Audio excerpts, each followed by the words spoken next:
말씀은요, 바로 하나님의 사인, 표적에 대해서 함께 나누는 시간을 갖겠습니다.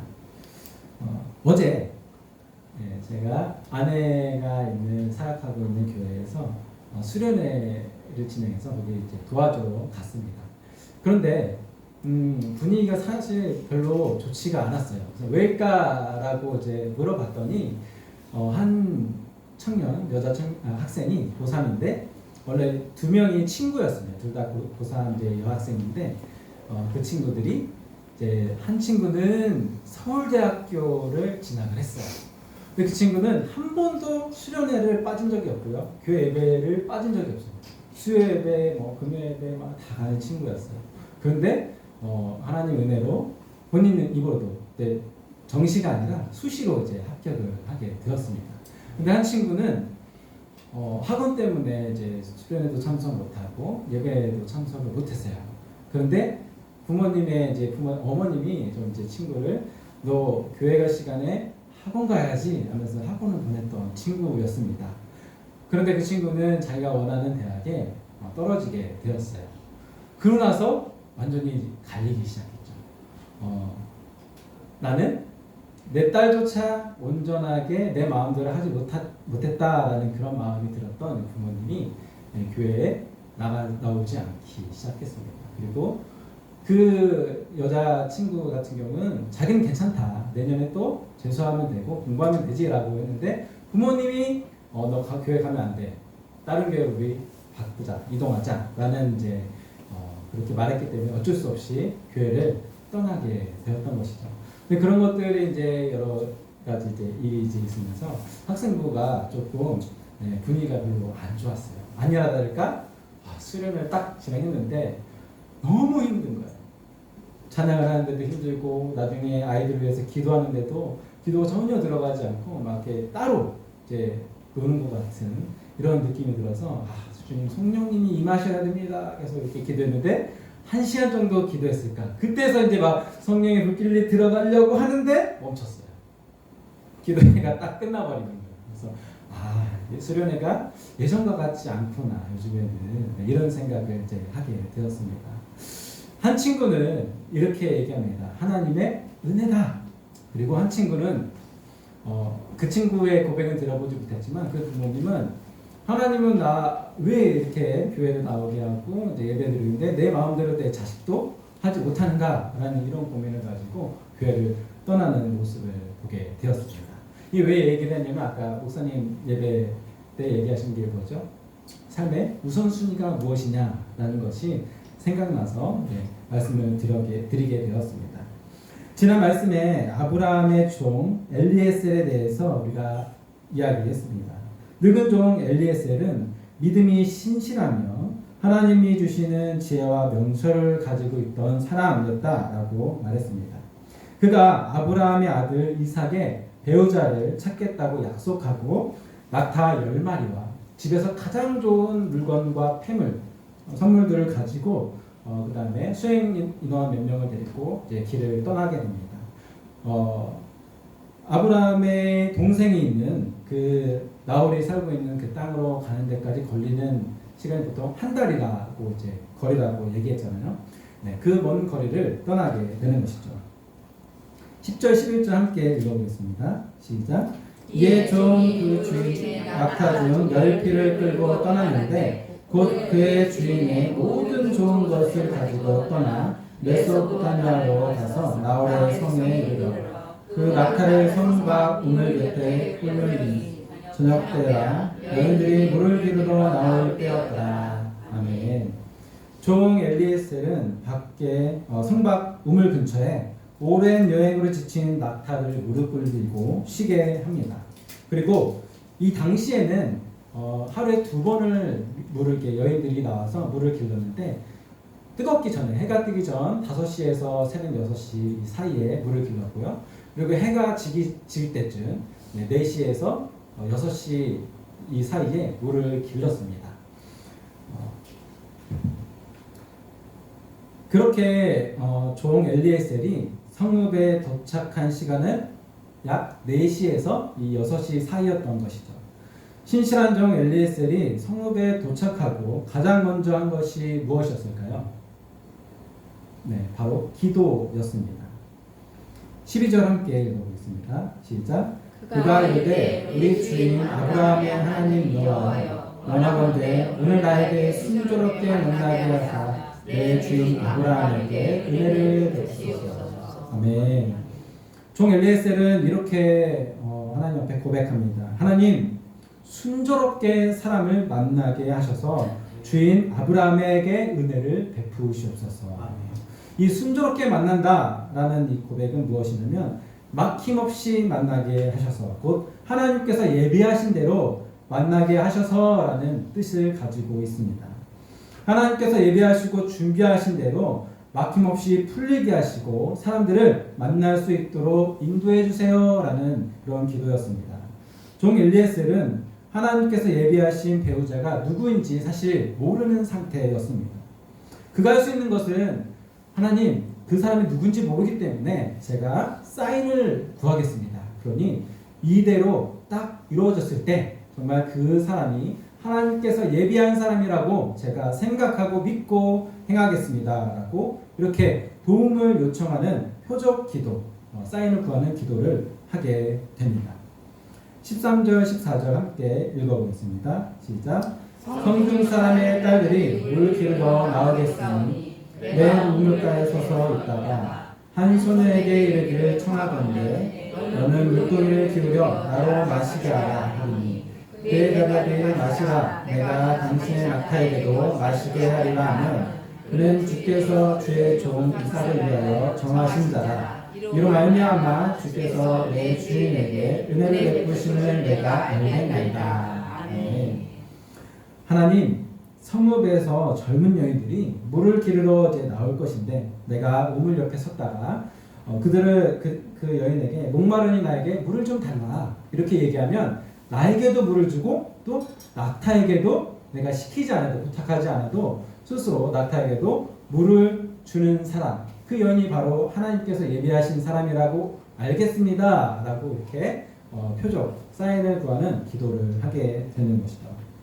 성경에 하나님의 사인, 표적을 구하는 기도를 한 여러 인물들이 있는데 그 중에 대표적인 인물이 누구였을까요? 바로 기드온이 있습니다. 기드온은 미디안과 싸움을 앞두고 하나님께 양털 표적을 구했습니다. 한 번은 양털에만 이렇게 물이 이슬이 있게 하고 또 한 번은 양털에는 없게 하고 땅에만 이슬이 있게 이렇게 표적을 구했던 것이죠. 사실 이 표적은 우연히 일어날 수 있는 표적인가요? 아니면 오직 하나님만 하실 수 있는 표적인가요? 오직 하나님만. 네, 맞습니다. 오직 하나님만 하실 수 있는 표적이었습니다. 왜냐하면 기드온하고 같이 싸움에 출전한 사람은 몇 명이었죠? 300명. 도저히 이길 수 없는 숫자잖아요. 그런데 이것이 정말 내가 이 300명과 같이 전쟁하는 것이 맞나 아닌가, 그것을 하나님께 묻기 위해서 사람이 절대 할 수 없는 오직 하나님만이 할 수 있는 표적을 가지고 마음에 확신을 갖기 위해서 그렇게 하나님한테 표적 기도를 했던 것이었죠. 만약 우연히 일어날 수 있는 일이거나 우리가 평상시에 일어날 수 있는 일을 사인으로 구했다면 그리고 이 일들이 눈앞에 이루어졌다면 이것이 진짜 하나님께서 하시는 뜻인지 아니면 우연히 벌어진 상황에서 내가 분별하지 못하고 내 생각을 끼워 맞춰서 하나님께서 하셨다고 오해할 수 있기 때문이라는 것입니다. 그래서 오직 하나님만 하실 수 있는 일을 기적과 같은 이 표적을 기도는 구했던 것입니다. 오늘 말씀에 종 엘리에셀 또한 하나님과 엘리에셀만 알 수 있는 이 표적을 놀라운 사인을 구했습니다. 15절 16절 함께 읽어보겠습니다. 시작. 말을 마치기도 전에 리브가가 물동이를 어깨에 메고 나오니 그는 아브라함의 동생 나홀의 아내 밀가의 아들 부두엘의 소생이라. 그 소녀는 보기에 심히 아름답고 지금까지 남자가 가까이 하지 아니한 처녀더라. 그가 우물로 내려가서 물을 그 물동이에 채워가지고 올라오는지라. 아멘. 이 15절의 말씀을 마치기도 전에 리브가가 등장했다고 말합니다. 이것은 창세기 24장 7절 아브라함의 믿음의 고백이 하나님께서 이루셨다라는 것을 강조하는 것인데요. 7절 함께 읽어보겠습니다. 네. 그 노란 부분만 함께 읽어보겠습니다. 시작. 그가 그 사자를 너보다 앞서 보내실지라 내가 거기서 내 아들을 위하여 아내를 택할지니라. 아멘. 종 엘리에셀이 걱정할 때 아브라함이 걱정하지 마. 이미 하나님께서 천사를 보내서 배우자를 예비하셨어라고 믿음의 고백을 했던 대로 하나님께서 이루신 것을 오늘 말씀에 강조하는 것이죠. 우리가 믿음 없는 말을 하면요, 하나님께서 그 믿음 없는 대로 이루시고요. 우리가 믿음의 말을 하면요, 하나님께서 그 믿음의 말대로 하나님께서 이루십니다. 엘리에셀 기도가 끝나기도 전에 리브가라는 여인이 성읍에서 물을 기르러 걸어 나옵니다. 리브가는 아브라함의 동생인 바울, 그의 아들 부두엘이 낳은 딸이었습니다. 아브라함과는 친인척 관계인 것이죠. 리브가는 아름답고 남자를 가까이 하지 않은 여자였습니다. 리브가가 우물에서 물동이에 물을 채워 올라올 때 엘리에셀이 마주 달려가서 그에게 말을 겁니다. 17절, 20절, 20절까지 함께 읽어보겠습니다. 종이 마주 달려가서 이르되 청하건대 내 물동에 물을 내게 조금 마시게 하라. 그가 이르되 내 주여 마시소서 하며 급히 그 물동이를 손에 내려 마시게 하고 마시게 하기를 다하고 이르되 당신의 낙타를 위하여서도 물을 길어 그것들로 배불리 마시게 하라 하고 급히 물동이의 물을 부에 붓고 다시 들으려고 우물로 달려와서 모든 낙타를 위하여 깃는지라. 아멘. 이 17절과 18절 말씀만 보면 이방인에게 물을 마시게 하는 친절은 사실 선한 마음만 있다면 언제든지 일어날 수 있는 상황이었습니다.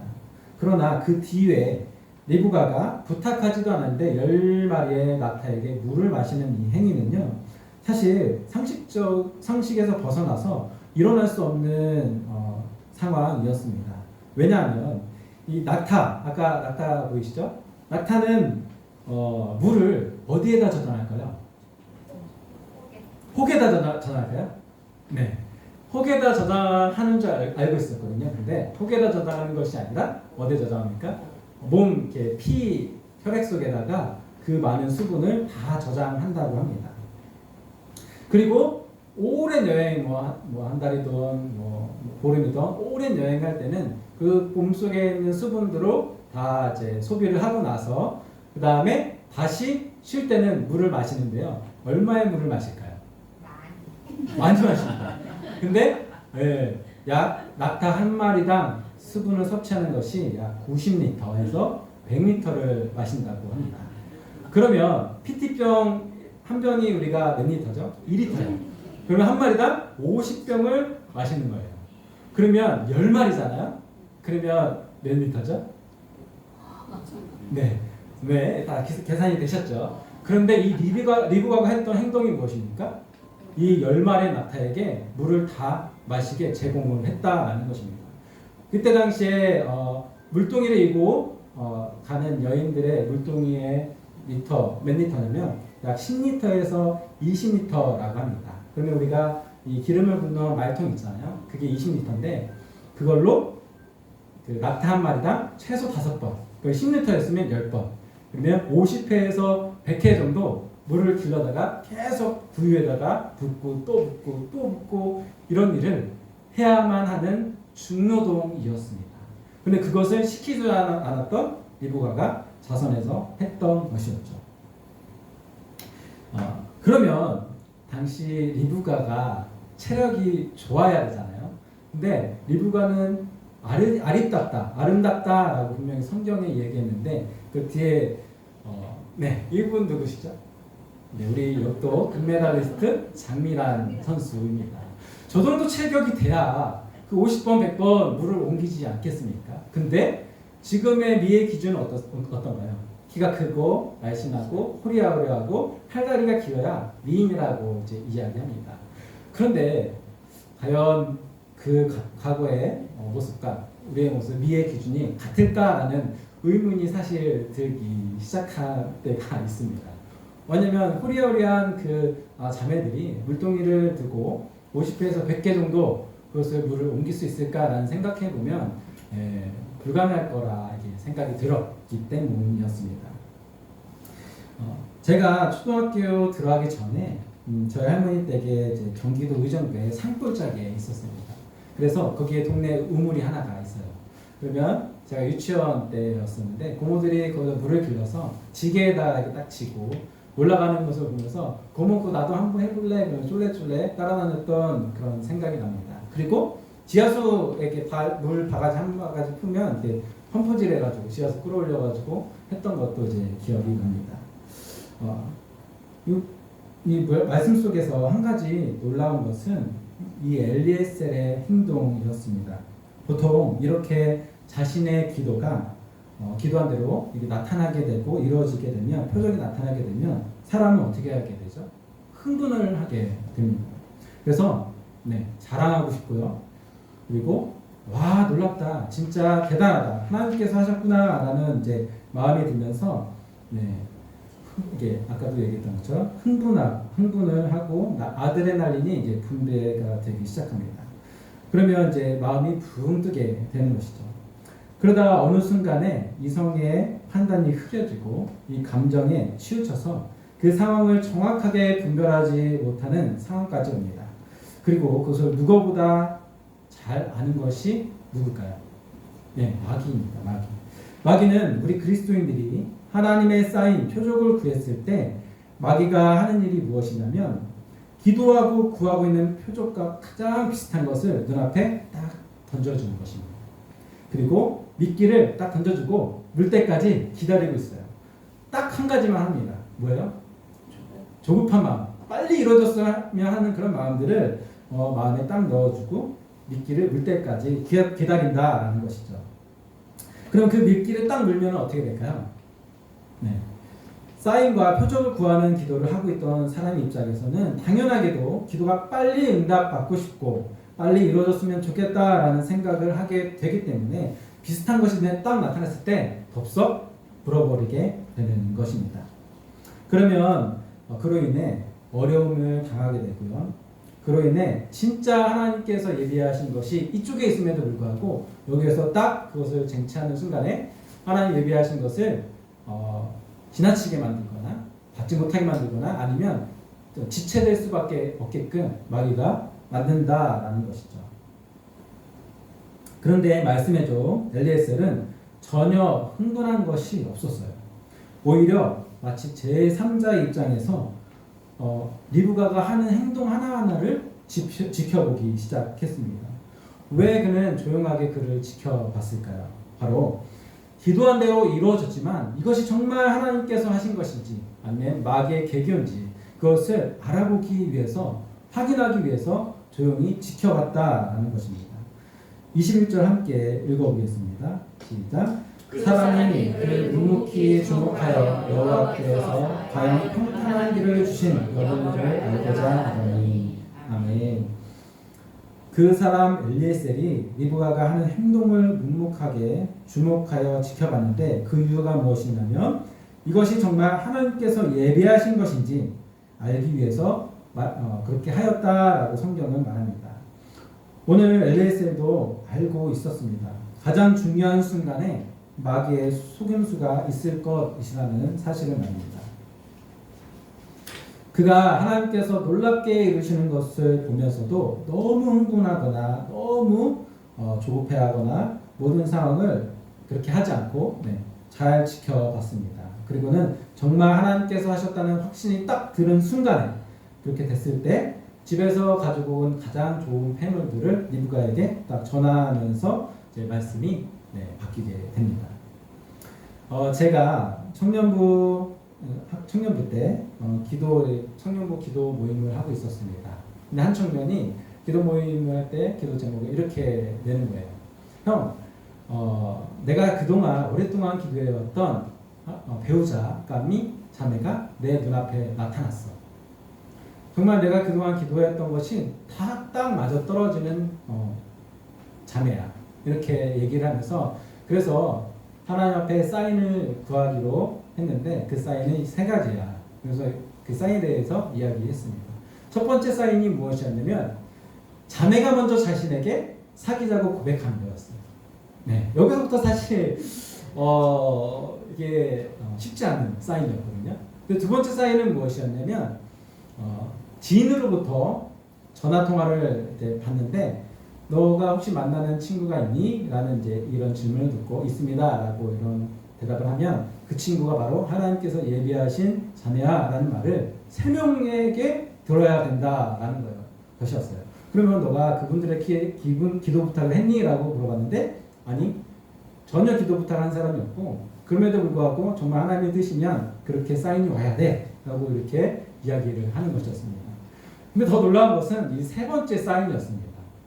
이 첫 번째 자매가 먼저 고백하는 것과 그리고 두 번째 3명에게 전화가 오는 것이 같은 날에 모두 이루어져야 된다라는 것이었어요.